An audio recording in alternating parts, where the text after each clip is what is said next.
Bonjour à tous et bienvenue dans notre Zoom, aujourd'hui en compagnie de Claude Meunier-Berthelot. Bonjour madame. Bonjour Pierre.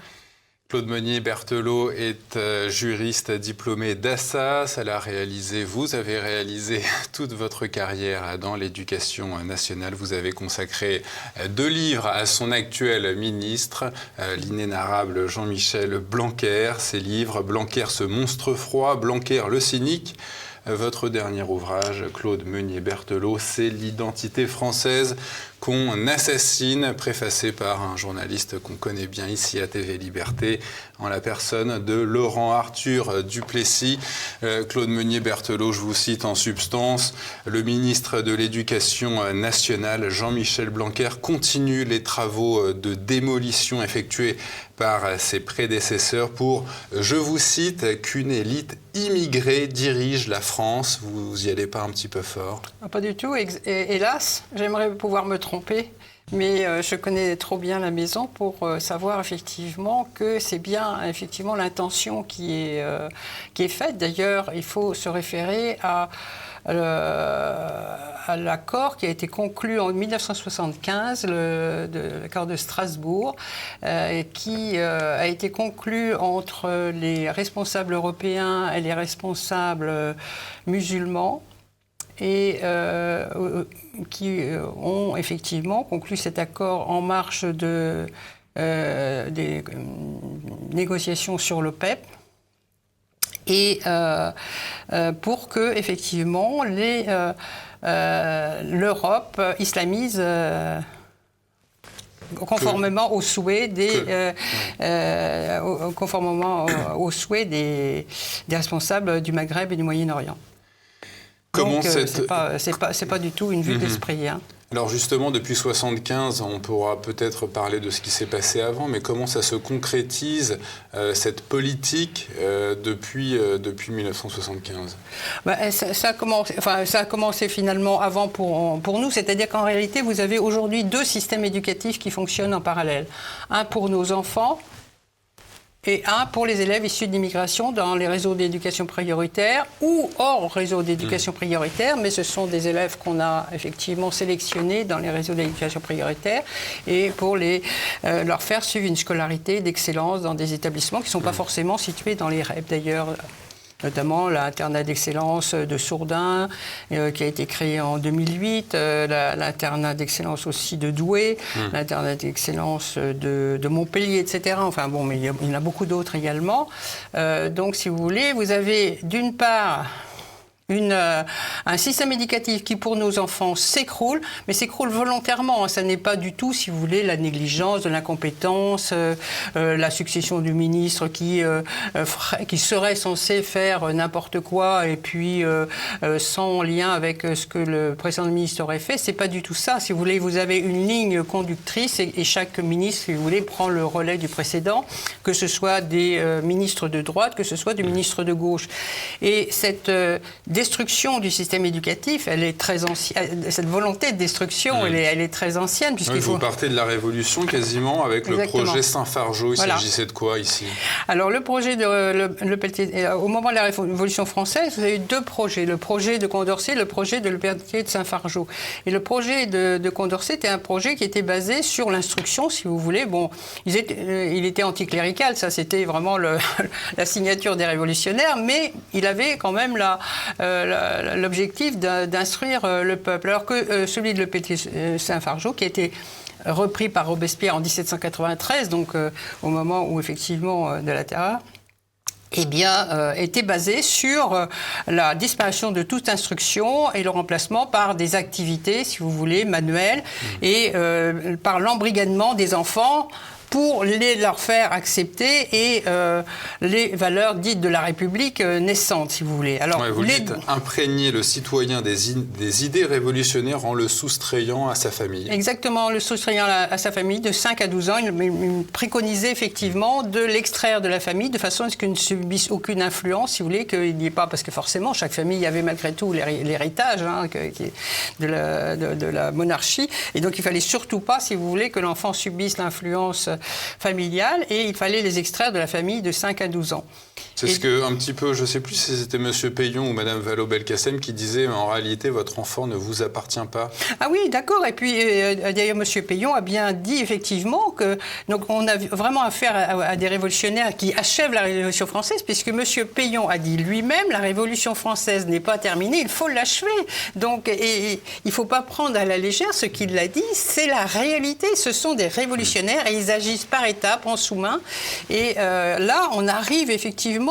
Alors, je l'explique dans le livre, ce serait un petit peu trop long, certainement, de le détailler ici, mais on arrive aujourd'hui à l'aboutissement du projet de l'EPLT de Saint-Fargeau, repris par Robespierre. Alors, je le disais à l'instant, votre préfacier, Laurent Arthur Duplessis, journaliste m'a fait cet honneur, et je le remercie infiniment. Qu'on apprécie beaucoup ici à TV Liberté. Lui, il parle carrément de génocide culturel initié après la Seconde Guerre mondiale. C'est quoi ce génocide culturel? Oui, c'est ce génocide culturel dans la mesure où, effectivement, progressivement, on a supprimé des pans entiers de ce qu'on appelait les humanités, c'est-à-dire donc la littérature, l'histoire, etc.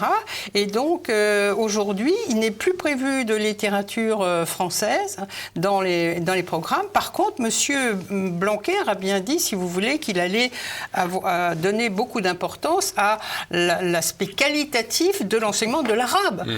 Donc, on voit très bien, si vous voulez, que on cherche vraiment à faire disparaître complètement la culture française. D'ailleurs, M.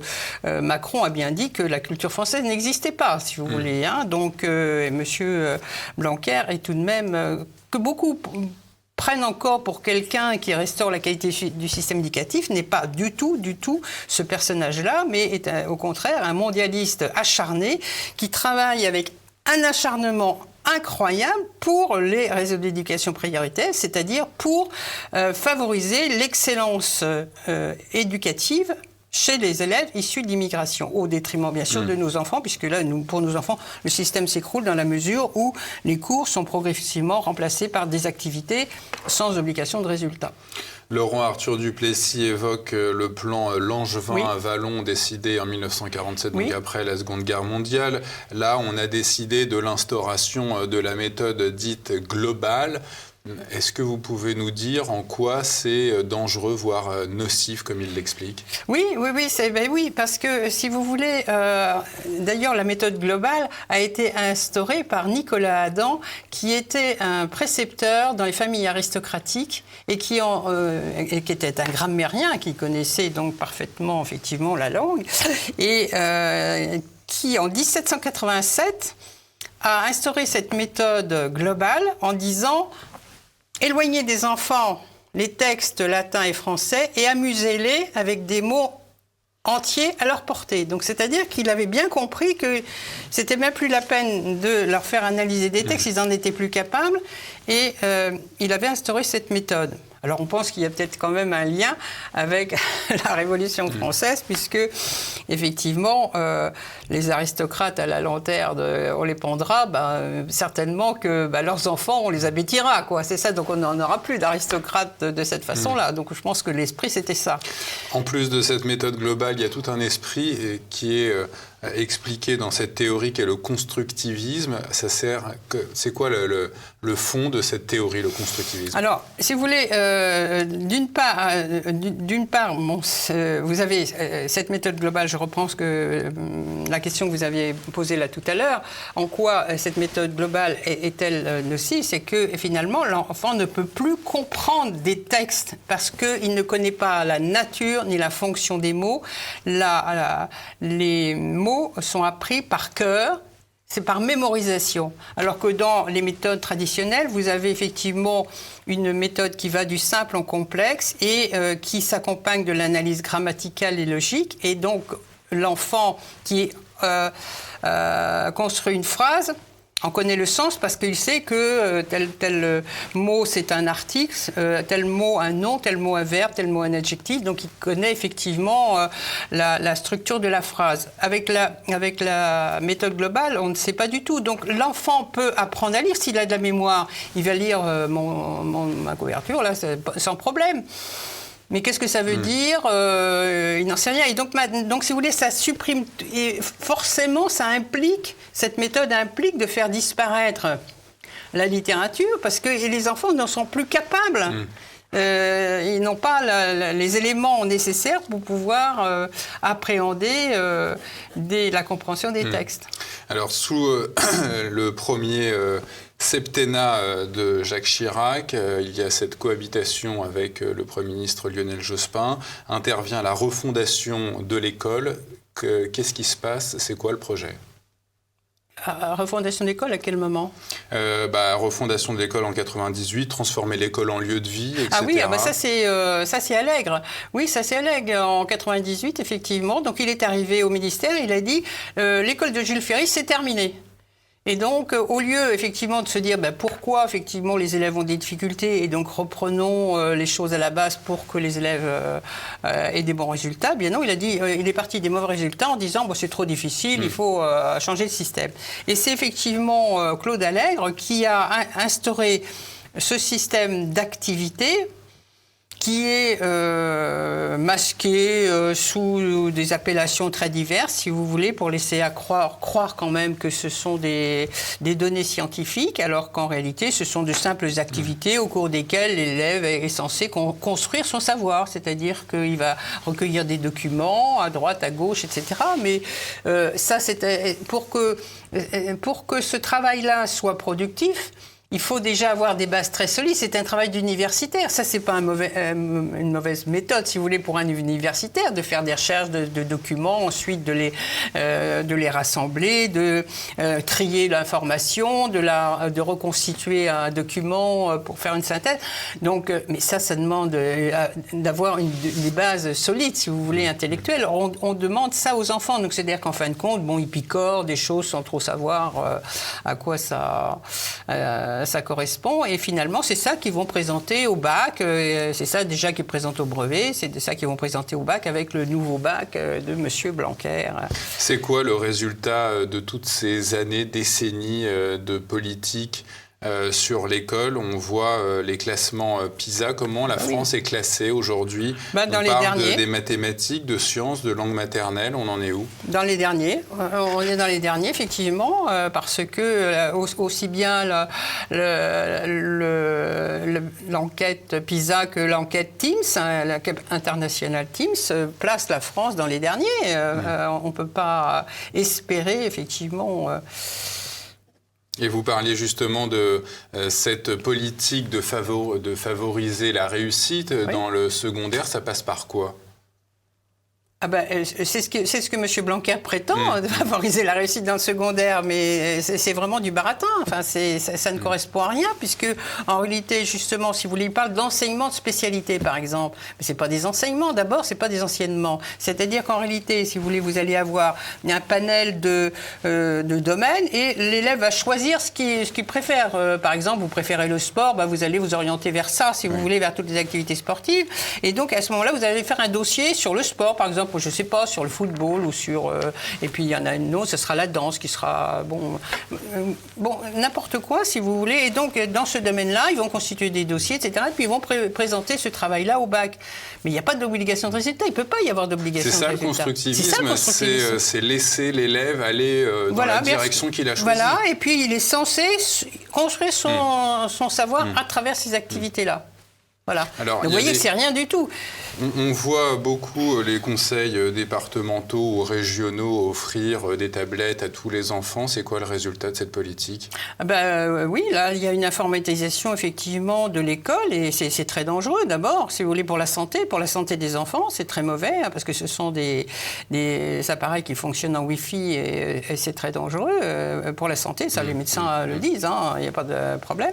De plus, pour appréhender des connaissances, c'est pas la meilleure façon, si vous voulez, dans la mesure où l'enfant va picorer des informations, mais sans vraiment s'en imprégner. C'est pas tous ceux qui ont utilisé l'informatique vraiment comme méthode pédagogique en sont vraiment revenus, oui. J'ai une amie, pour parler de mon expérience, qui est professeure de français dans le secondaire et qui me racontait comment elle prenait des jeunes élèves en flagrant délit en plein cours en train de regarder ou de jouer avec des jeux pornographiques pendant les cours. Oui, c'est ça, oui. Combien ça coûte? Est-ce qu'on a une idée de ces programmes, de ce que ça coûte à l'État, aux régions? Mais écoutez, c'est très difficile parce que tout le monde met la main à la poche. C'est inclus souvent dans des budgets qui ont des appellations qui ne laissent pas penser forcément qu'on inclut ces dépenses-là. Donc c'est très difficile. On sait qu'on dépense des milliards d'euros chaque année, mais on ne sait pas trop. Alors, cette entreprise de sabotage de l'école, vous l'expliquez, elle transcende complètement, vous le disiez tout à l'heure, les clivages droite-gauche. Comment est-ce que vous expliquez cette fusion?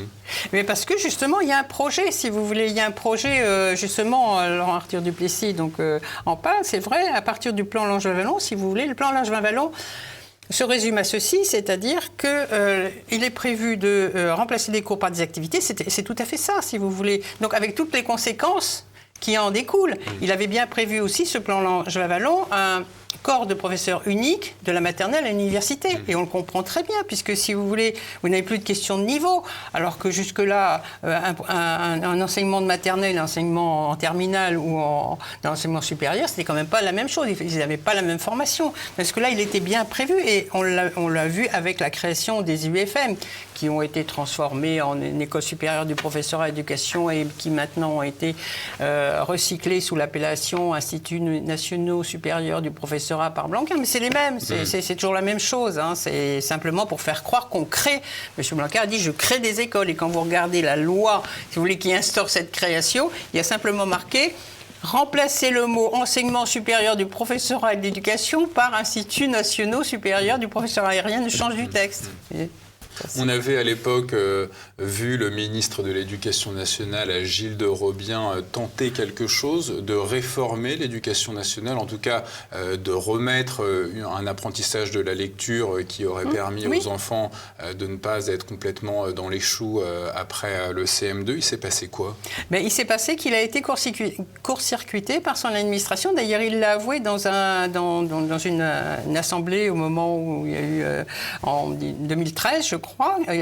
Il a été court-circuité par son administration. Et vous savez qui était dans son administration? Vous allez me le dire. Monsieur Blanquer. Ouais, hein, donc, si vous voulez, quand il prétend qu'il retourne à des méthodes dites syllabiques, c'est complètement faux. Hein. Il est toujours dans pour nos enfants, c'est toujours dans la logique des méthodes de nature globale. C'est pas des globales intégrales, mais ça a les mêmes effets désastreux puisque c'est basé sur la mémoire. Donc, si vous voulez, non pas sur la logique. Donc, c'est la même chose. Et donc, oui, quel que ce soit un gouvernement de droite ou de gauche, ça ne change pas, l'administration ne change pas. D'ailleurs, on le voit très bien, parce que vous savez, dans les textes, moi j'étudie tous les textes qui sortent, les circulaires, etc., que ce soit la droite ou que ce soit la gauche, on sent c'est la même patte, c'est la même façon de s'exprimer, c'est la même façon de rédiger un texte, si vous voulez. Donc, d'ailleurs, enfin, je l'explique dans le livre, d'ailleurs, cette collusion qu'il peut y avoir du fait, à partir du plan Langevin-Wallon. J'explique justement à la fois les protagonistes et à la fois les étapes de cette dégradation. Cette politique d'éducation prioritaire, elle existe quasiment que en France. Comment ça marche? Est-ce que vous savez comment ça marche chez nos voisins européens? Monsieur Blanquer se targue que c'est une politique unique au monde. Alors ça, c'est vrai que... C'est l'exception française? C'est l'exception française, oui. Donc, vraiment, mais il dit ça avec un cynisme vraiment époustouflant. Et effectivement, personne au monde n'a l'idée de trahir sa population comme il le fait, ça, c'est sûr. Alors, vous parlez également dans votre ouvrage de cette volonté du gouvernement de mettre la main sur l'instruction en famille et sur les écoles indépendantes, dites hors contrat. Là, l'exécutif affirme vouloir lutter contre les écoles coraniques, pour lutter contre le fondamentalisme. Qu'est-ce qui vous choque, là? Il se sert de ce prétexte pour justement bâillonner les écoles hors contrat, mais plutôt je dirais, de tendance catholique, même si ce sont des écoles, effectivement, qui sont quand même tenues par des personnes laïques. Il prend toujours ce prétexte-là, mais quand on lit bien, si vous voulez, ses discours, on voit qu'en majeur, il parle de lutter contre l'islamisme, mais en mineur, il dit « Ah oui, mais aussi les écoles hors contrat ». Et c'est ça qu'il vise, en fin de compte. Parce que l'islamisme, il ne le combat absolument pas, puisqu'il veut introduire, il introduit de l'arabe les cours d'arabe. Or, l'arabe s'appréhende à travers le Coran. Donc, le Coran, c'est un enseignement religieux. Donc, on introduit un enseignement religieux au sein de l'école publique. Donc, on ne peut pas dire qu'il combat l'islamisme. Et puis, de différentes façons également. Si vous voulez, il a laissé l'ouverture d'une école hors contrat à Miligorus en 2019, qui est tenue par des fondamentalistes islamistes, et ce n'est pas les seuls. Et puis, toutes les mosquées qui s'ouvrent, si vous voulez, Strasbourg, Bordeaux, et tout ça, c'est des grandes mosquées. Donc là, si vous voulez, on dispense le Coran. Hein. C'est quoi le mérite de ces écoles indépendantes dites hors contrat? C'est quoi leur résultat? C'est surtout qu'ils ne poursuivent pas le même objectif que l'école publique. Parce que maintenant, l'école publique n'a plus du tout l'intention d'instruire. Il le prétend, parce qu'il est obligé, si vous voulez. C'est ce que dit Michel Meffesotti, si vous voulez, étant donné qu'ils sont tellement déconnectés de la population, qu'ils sont obligés de faire du théâtre. Ils jouent les comédies. Donc, ils sont obligés de jouer la comédie des gens qui sont en train de restaurer le système éducatif. Mais ils n'ont plus du tout l'intention de détruire nos enfants. Et donc, si vous voulez, ils sont obligés de nous faire un grand cinéma. Et donc... Vous proposez en fin d'ouvrage, Claude Meunier-Berthelot, des mesures concrètes pour un projet d'école. C'est quoi les grands axes?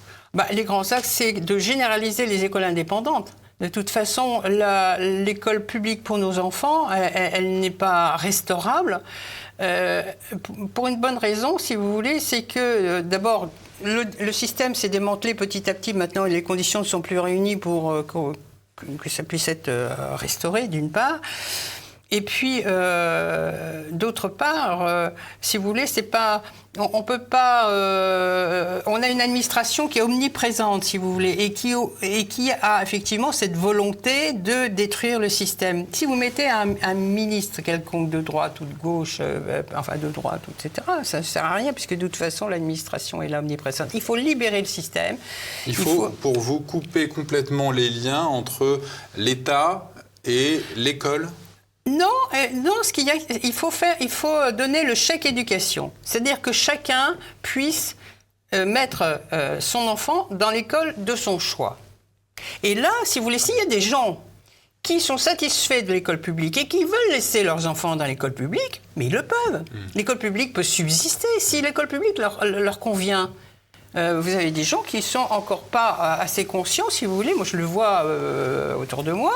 Il y a des gens qui ne sont pas vraiment conscients de ce qui se passe et qui sont prêts à laisser leurs enfants dans l'enseignement public. Mais s'ils le veulent, qu'ils les laissent, nous. Ce qu'il y a, c'est la liberté.